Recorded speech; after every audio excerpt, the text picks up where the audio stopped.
Hello दोस्तों, welcome to IUPAC। और हम देखते हैं parliamentary system versus presidential system, और क्या रीज़न क्या रहा कि इंडिया में हमने अडॉप्ट किया पार्लियामेंट्री सिस्टम को।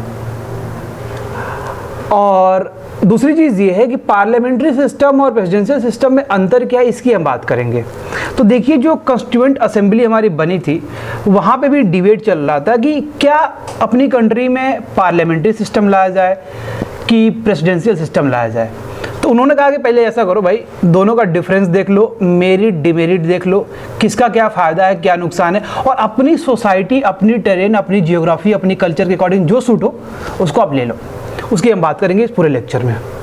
तो देखिए, जो पार्लियामेंट्री सिस्टम होता है, यहाँ पे डुअल एग्जीक्यूटिव होता है। डुअल एग्जीक्यूटिव का मतलब ये होता है कि जो प्रेसिडेंट होता है वो नॉमिनल एग्जीक्यूटिव होता है, सेरिमोनियल हेड होता है, ओके, और नॉमिनल एग्जीक्यूटिव होता है। जो भी डिसीजन लिए जाते हैं, जो भी काम होते हैं एग्जीक्यूटिव का, वो सारे on the name of president होते हैं। ठीक है, ये हो गया पहला एग्जीक्यूटिव। कौन? President, nominal executive. Real executive जो होता है वो प्राइम मिनिस्टर होता है। ठीक है, तो नॉमिनल एग्जीक्यूटिव जो होता है, जो प्रेसिडेंट होता है, वो हेड ऑफ स्टेट होता है, head of state. That is why जब हेड ऑफ स्टेट होता है, इसलिए जितने भी एग्जीक्यूटिव एक्शन होते हैं वो किसके नाम पे लिए जाएंगे? प्रेसिडेंट के नाम पे लिए जाएंगे। ये क्या है? नॉमिनल हेड है। जो पीएम है हमारे क्या है? ये रियल हेड है। रियल हेड होते हैं, रियल एग्जीक्यूटिव होते हैं, मतलब ये हेड ऑफ गवर्नमेंट होते हैं। तो जरा यहाँ ध्यान से आप देखिए कि जो हेड ऑफ स्टेट होता है, मुखिया पूरे कंट्री का जो है, वो प्रेसिडेंट है, और गवर्नमेंट का जो हेड होता है वो प्राइम मिनिस्टर होते हैं। इसीलिए हमारे किस तरह की सिस्टम हुए? Dual executive. दो तरह का हमारे क्या है? कार्यपालिका है। दो तरह का हमारा एग्जीक्यूटिव है। बट प्रेसिडेंशियल सिस्टम में सिंगल एग्जीक्यूटिव होते हैं। सिंगल एग्जीक्यूटिव का मतलब ये है कि वहां पे प्रेसिडेंट क्या होगा? वो हेड ऑफ स्टेट भी होगा और हेड ऑफ गवर्नमेंट भी होगा, दोनों। वो सेरेमोनियल हेड भी होगा। सेरेमोनियल मतलब हेड ऑफ स्टेट। सेरेमोनियल क्यों बोलते हैं? क्योंकि जो प्रेसिडेंट का ज्यादा काम जो होता है ना, वो सेरेमनी में आना जाना, सेरेमनी करवाना, सब करवाना, ये काम होता है प्रेसिडेंट का। एक तरह से रबर स्टैंप। ओके, सारा जो real executive power vested in prime minister, council of minister. Okay, तो ये सिंगल एग्जीक्यूटिव, ये डुअल एग्जीक्यूटिव। यहाँ पे मेजॉरिटी पार्टी रूल करती है। जो यहाँ मैंने आपको पहले बता चुका, पहले लेक्चर में आपको पता होगा मेजॉरिटी पार्टी रूल में क्या है। First pass the post system हमारे अप्लाई होता है, इस पर हम काम करते हैं। और देखिए, यहाँ पे जो है ना कि अपने यहाँ क्या होते हैं कि लेजिस्लेचर जो होते हैं वो सारे एक साथ चुने जाते हैं, और लेजिस्लेचर में से हम क्या निकालते हैं? थोड़े एग्जीक्यूटिव निकालते हैं, जो हमारे MP चुन के आते हैं। और सेम केस, क्योंकि देखिए हमारा जो सेंटर लेवल पे भी जो सिस्टम है पार्लियामेंट्री सिस्टम है, और स्टेट लेवल पे हमारा जो सिस्टम है वो भी क्या है? पार्लियामेंट्री सिस्टम है। तो सेंटर लेवल पे जो हमारा पार्लियामेंट्री सिस्टम है, उसमें क्या आता है? पार्लियामेंट में लोकसभा, राज्यसभा प्लस प्रेसिडेंट आते हैं। और जो स्टेट लेवल पे हमारा जो पार्लियामेंट्री सिस्टम होता है, उसमें क्या होता है? वहाँ की लेजिस्लेटिव असेंबली, यदि उस स्टेट में लेजिस्लेटिव काउंसिल है तो उसको ऐड करेंगे, प्लस गवर्नर। ठीक है, ये आते हैं आपके। ओके, तो ये जो पार्लियामेंट, इसी तरह से क्या होता है कि जो ये यहाँ से जो लेजिस्लेचर चुन के आएंगे, कहाँ पे? स्टेट सेंटर में भी, और जो लेजिस्लेचर चुन के आएंगे कहाँ पे? स्टेट में भी। दोनों में से क्या होगा कि हम डिराइव करेंगे किसको? एग्जीक्यूटिव को। जैसे कि जो मेंबर ऑफ पार्लियामेंट चुन के आया लोकसभा में, और जो लेजिस्लेटिव असेंबली विधायक चुन के आए, ओके, MLA चुन के आए, उसमें से कुछ लोगों को, जो वहाँ का CM होगा, जो लीडर होगा पूरे लेजिस्लेटिव का, वो क्या करेगा? वो चूज करेगा एग्जीक्यूटिव को। जैसे फाइनेंस मिनिस्टर कौन होगा, डिफेंस मिनिस्टर कौन होगा, कल्चरल मिनिस्टर कौन होगा, ओके, इन्वायरमेंटल मिनिस्टर कौन होगा। तो अब देखो, जितने मिनिस्टर्स हैं इनके पास डुअल रिस्पॉन्सिबिलिटी होती है। कौन? डबल मेंबरशिप होती है, डबल रिस्पॉन्सिबिलिटी होता है। क्यों? क्योंकि वो एग्जीक्यूटिव की तरह काम तो करेंगे भाई। फाइनेंस मिनिस्ट्री को आप एग्जीक्यूट कर रहे हैं ना, आगे बढ़ा रहे हैं ना, उसमें काम कर रहे हैं ना, तो आपको एक रिस्पॉन्सिबिलिटी तो हो गई। दूसरी रिस्पॉन्सिबिलिटी आप लेजिस्लेचर हैं ही, क्योंकि आप लेजिस्लेचर से ही मैंने चूज करके किसको लाया है? एग्जीक्यूटिव को। तो आपको लॉ तो बनाना ही बनाना, साथ में काम भी करना है। डुअल रिस्पॉन्सिबिलिटी होती है। लेकिन प्रेसिडेंशियल सिस्टम में क्या होता है? दो लोगों का चुनाव होता है। पहला, एग्जीक्यूटिव प्रेसिडेंट का अलग चुनाव होगा, प्रेसिडेंट का चुनाव अलग होगा, और लेजिस्लेचर जो होंगे, जिसको कांग्रेस बोलते हैं, वहां पे USA में कांग्रेस का चुनाव अलग हो। आप देख सकते हैं कि एग्जीक्यूटिव अलग चुना जा रहा है और लेजिस्लेचर अलग चुना जा रहा है। किसमें? प्रेसिडेंशियल सिस्टम में। तो क्या होगा भाई? यहाँ पे लेजिस्लेचर से ही डिराइव्ड है हमारा एग्जीक्यूटिव, तो क्या होगा? यहाँ कॉन्फ्लिक्ट कम होगा। मतलब कि लेजिस्लेचर और एग्जीक्यूटिव में कोऑर्डिनेशन का एक भावना होती है, एक रिस्पॉन्सिबल गवर्नमेंट होती है। एक जो ये एग्जीक्यूटिव किसको रिस्पॉन्सिबल होगा? अब सबको रिस्पॉन्सिबल नहीं होगा, ये रिस्पॉन्सिबल होगा किसको? लेजिस्लेचर्स को, क्योंकि वहीं से तो आया है, वहीं से तो निकल के आया ये।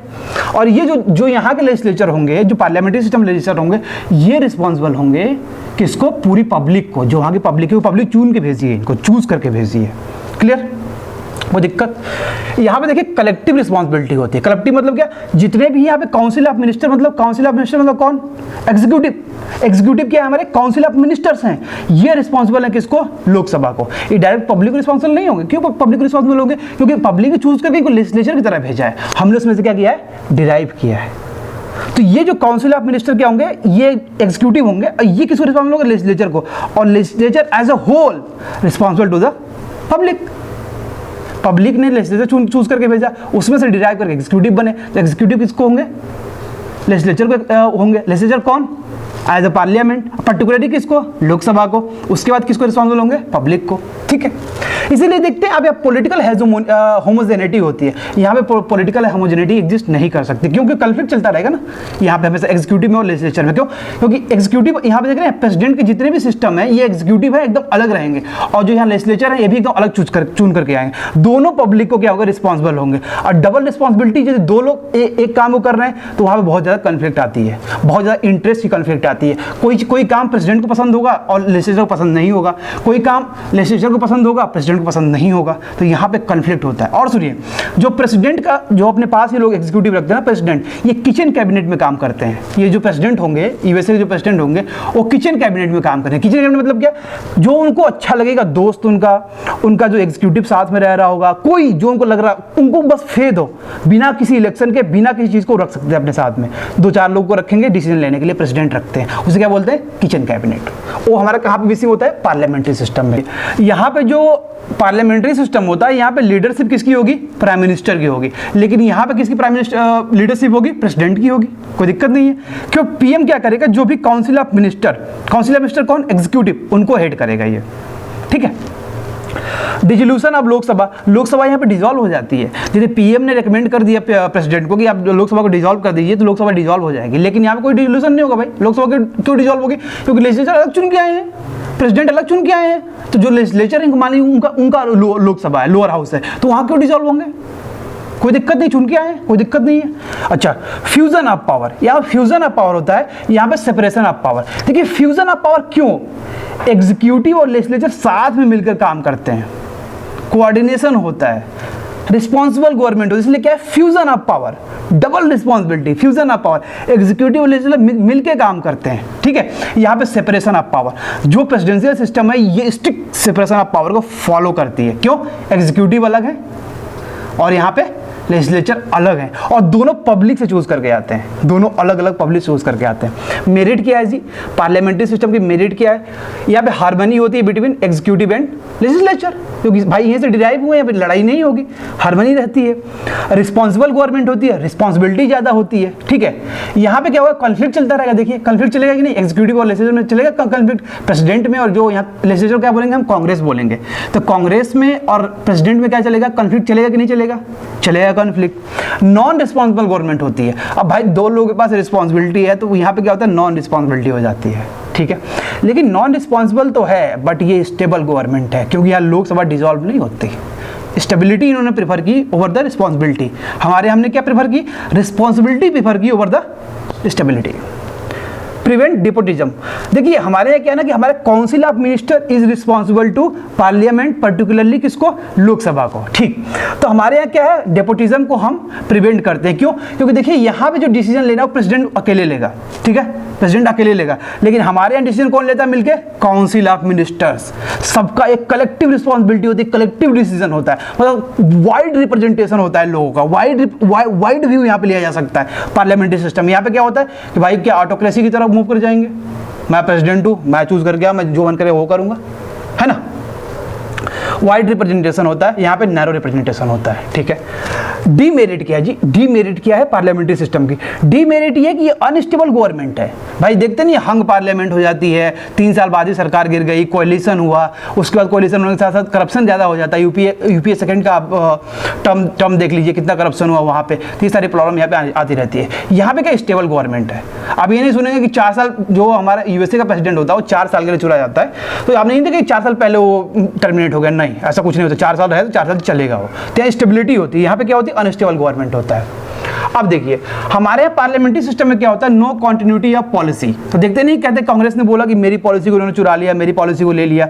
यहाँ पे क्या होता है कि डिफिनिटनेस इन द पॉलिसी, जो पॉलिसी चल रही है वो पॉलिसी क्या होती है, कैरी फॉरवर्ड की जाती है। Against separation of power, separation of power मतलब क्या, एग्जीक्यूटिव को, लेजिस्लेचर को, जुडिशरी को, तीनों को एकदम अलग कर दो। हमने क्या किया भाई, मिलाओ इनको, पहले जो लेजिस्लेचर चुन के आएगा उसी में से क्या चुन के आएंगे, एग्जीक्यूटिव चुन के आएंगे। और यहाँ पे क्या है, based on the separation of power. यहाँ पे एकदम आप देख ही रहे हैं कि यहाँ पे क्या लेजिस्लेचर अलग है, एग्जीक्यूटिव एकदम अलग है, और जुडिशरी एनी केस अलग रखना पड़ेगा आपको, क्योंकि आपको न्याय करना है। ठीक है, सेपरेशन ऑफ पावर यहाँ पे। Reason to adopt parliamentary system, क्या रीजन था हम इंडिया में कि हमने अडॉप्ट किया पार्लियामेंट्री सिस्टम। आपने मेरिट देख लिया, डिमेरिट देख लिया, सब कुछ देख लिया, अब रीजन देखिए। कॉन्स्टिट्यूएंट असेंबली में ये भाषण हो चुका है, ये बातें हो चुकी हैं, अब हम अडॉप्ट करेंगे अपने हिसाब से। पहली बात कि जो हमारा लगभग 200 ईयर्स जो हमारा इंग्लिश ने रूल किया, तो इंग्लिश जो हमारे ब्रिटेन है उनका जो सिस्टम है वो पार्लियामेंट्री सिस्टम है। कौन सिस्टम है, पार्लियामेंट्री सिस्टम है जी। तो उन्होंने अपने पार्लियामेंट्री सिस्टम के हिसाब से इंडिया पे रूल किया। तो जो यहाँ के पब्लिक है, सिटीजन है, ये लोग बड़े फेमिलियर हो गए थे किस सिस्टम से, पार्लियामेंट्री सिस्टम थे। इसलिए पास्ट एक्सपीरियंस जो हमारा था वो पार्लियामेंट्री सिस्टम पे था, प्रेसिडेंट पे नहीं था। हम पहला रीजन ये हमें अडॉप्ट नहीं किए। दूसरा रीजन, हमें मोर रिस्पॉन्सिबिलिटी चाहिए, हमें रिस्पॉन्सिबिलिटी ज़्यादा चाहिए, हमें स्टेबिलिटी नहीं चाहिए। क्यों रिस्पॉन्सिबिलिटी क्यों चाहिए, क्योंकि आप देख सकते हैं हमारा हेट्रोजेनस स्टेट है, प्लूरल सोसाइटी है, वाइड रिप्रेजेंटेशन चाहिए पार्लियामेंट्री सिस्टम में, क्योंकि एससी भी, एसटी भी, मुस्लिम भी, जैनिज्म भी, बुद्धिज्म भी, हर कास्ट, क्रीड, लो क्लास, अपर क्लास, वीमेन, सबको हमको रिप्रेजेंट करना। और रिप्रेजेंट पार्लियामेंट्री सिस्टम में नहीं हो सकता, प्रेसिडेंशियल सिस्टम में नहीं हो सकता। प्रेसिडेंट या तो मुस्लिम हो सकता है, या तो हिंदू होगा, तो जैन होगा, या तो कुछ भी होगा, एक होगा। लेकिन काउंसिल ऑफ मिनिस्टर में क्या होता है, हर एक कास्ट, क्रीड, वीमेन सबको रखा जाता है। जब पीएम अपना एक लिस्ट बनाते हैं काउंसिल ऑफ मिनिस्टर की, तो ये पूरे रीजन को देख के बनाते हैं। देखिए वेंकैया नायडू साउथ के थे, उनको लिया गया था कैबिनेट में। उसके बाद नॉर्थ जो होंगे उनको भी कैबिनेट में लिया जाएगा। जो रिजिजू हैं हमारे, ये हमारे नॉर्थ ईस्ट के हैं। फिर आप यहाँ पे राजस्थान से उठाते हैं। तो जब काउंसिल ऑफ मिनिस्टर का फॉर्मेशन होता है तो आपको पूरा वाइड रिप्रेजेंटेशन करना पड़ता है। इसीलिए हमारा क्या होता है, इसमें वाइड रिप्रेजेंटेशन होता है। आप देख सकते हैं विमेन भी रहेंगी वहाँ पे, एससी भी रहेंगे, एसटी भी रहेंगे वहाँ पे, नॉर्थ ईस्ट से भी लोग मिनिस्टर रहेंगे, कश्मीर से भी मिनिस्टर रहेंगे, आपके साउथ कर्नाटका से भी मिनिस्टर रहेंगे, तमिलनाडु से भी मिनिस्टर रहेंगे। लेकिन आप प्रेसिडेंट में कैसे कर सकते हैं, आप यू कांट। और कलेक्टिव रिस्पॉन्सिबिलिटी है, काउंसिल ऑफ मिनिस्टर क्या कलेक्टिव रिस्पॉन्सिबल है। तो हमने क्या चूज किया कि भाई हमारी मोर रिस्पॉन्सिबिलिटी होनी चाहिए एज कंपेयर टू की स्टेबिलिटी। अब देखिए democratic executive satisfied two things, stability and responsibility. भाई देखिए ये अम्बेडकर साहब ने ये बोला था कि जो डेमोक्रेटिक एग्जीक्यूटिव है, कौन, काउंसिल ऑफ मिनिस्टर्स है, ये सेटिस्फाई करनी चाहिए दो चीज़ें, स्टेबिलिटी एंड रिस्पॉन्सिबिलिटी, दोनों चीज़ होनी चाहिए। लेकिन अमेरिका में क्या प्रेफर किया उन लोगों ने, मोर स्टेबिलिटी। इंडिया में क्या उन्होंने प्रेफर किया, मोर रिस्पॉन्सिबिलिटी लेस स्टेबिलिटी, है ना, more responsibility less stability. Avoid conflict between the executive and legislature. आपने देखा यहाँ पे एग्जीक्यूटिव लेजिस्लेचर में क्या कंफ्लिक्ट बहुत ज़्यादा होता है प्रेसिडेंशियल सिस्टम में। हमारे यहाँ क्या नहीं होगा, एग्जीक्यूटिव और लेजिस्लेचर में ज़्यादा कंफ्लिक्ट नहीं होगा। ओके, अब bound to occur in the parliamentary system. Executive और लेजिस्लेचर में क्या होगा कि बाउंड है, होगा ही होगा। क्यों, क्योंकि दोनों लोग डायरेक्ट चुन के आए हैं, किससे, पब्लिक से डायरेक्ट चुन के आए हैं। प्रेसिडेंट भी चुन के आए हैं और लेजिस्लेचर चुन के आए हैं, दोनों की रिस्पॉन्सिबिलिटी होगी। और यही काम चल रहा था जब प्रेसिडेंट का इलेक्शन होने वाला था ना, तो प्रेसिडेंट के इलेक्शन में ये बोला जाता था कि मेथड क्या रखा जाए। जैसे पीएम को चूज करते हो वैसे प्रेसिडेंट को चूज करें क्या, है ना। तो पीएम डायरेक्ट चूज करके आ रहे कहाँ से, पब्लिक से। तो यार यदि प्रेसिडेंट को भी आप डायरेक्ट पब्लिक से चूज करके लाओगे, दोनों की रिस्पॉन्सिबिलिटी बनेगी कि नहीं बनी, दोनों पावरफुल हुए कि नहीं हुए। और एक जंगल में कोई एक शेर रहता है, इसीलिए हम प्रेसिडेंट को अपने चूज करते हैं, अपने हेड ऑफ स्टेट को हम चूज करते हैं कैसे, इनडायरेक्ट मेथड से चूज करते हैं, इनडायरेक्ट मेथड से, डायरेक्ट मेथड से हम चूज नहीं करते। ठीक है, अब देखिए भाई ये सोरान सिंह कमेटी जब थी 1970 में मुद्दा आया, फिर उसके बाद शशि थरूर ने भी मुद्दा उठाया। तो मैंने एक लेक्चर बनाया, जब मुद्दा उठाया शशि थरूर, मैंने कहा मेरे लेक्चर बनाना बनता है। तो मैंने वो लेक्चर आपको नीचे मिल जाएगा, पार्लियामेंट्री वर्सेस प्रेसिडेंशियल सिस्टम में पूरी बात हुई। शशि थरूर ने बोला कि भाई जब मोदी जी सारा इलेक्शन अपने बदौलत जीत रहे हैं तो सिस्टम क्या कर दो, पार्लियामेंट्री कर दो, पार्लियामेंट प्रेसिडेंशियल कर दो। हमारे यहाँ प्रेसिडेंशियल सिस्टम नहीं एग्जिस्ट कर सकता, नॉट एट ऑल। लगभग 25 मिनट का लेक्चर है, उसके बाद लास्ट में कंक्लूजन यही आता है कि हम प्रेसिडेंशियल सिस्टम नहीं लगा सकते हैं। उसी तरह से क्या स्वराज सिंह की कमेटी भी आई, स्वराज सिंह कमेटी बनाई 1970 में, आवाज उठ रही थी क्या, इंदिरा गांधी वाह चल रहा है, इंदिरा गांधी जहां जा रही है पूरे स्टेट में जीत जा रही है, पूरा उन जहां क्लीन स्वीप मार रही है इंदिरा गांधी, पता है हर जगह क्लीन स्वीप। 2014 की जो सिचुएशन थी वो सेम सिचुएशन इंदिरा गांधी के साथ थी, लेकिन इंदिरा गांधी के साथ एक बैड लक ये था कि वहां पे 2-3 वार हो गए थे, प्लस वार होने के साथ साथ क्या होता, ऑयल प्राइसेस इंक्रीज कर गई थी और गरीबी बहुत ज्यादा थी। मोदी जी के साथ थोड़ा उल्टा था, इसलिए मोदी जी क्या हो गए, लकी। समझ रहे? तो इन्होंने बोला जो पार्लियामेंट्री सिस्टम है इसको आप रिप्लेस कर दो किससे, प्रेसिडेंशियल सिस्टम से। नहीं, स्वराज सिंह कमेटी ने कहा कि doing well, no need to replace the parliamentary system with the presidential system.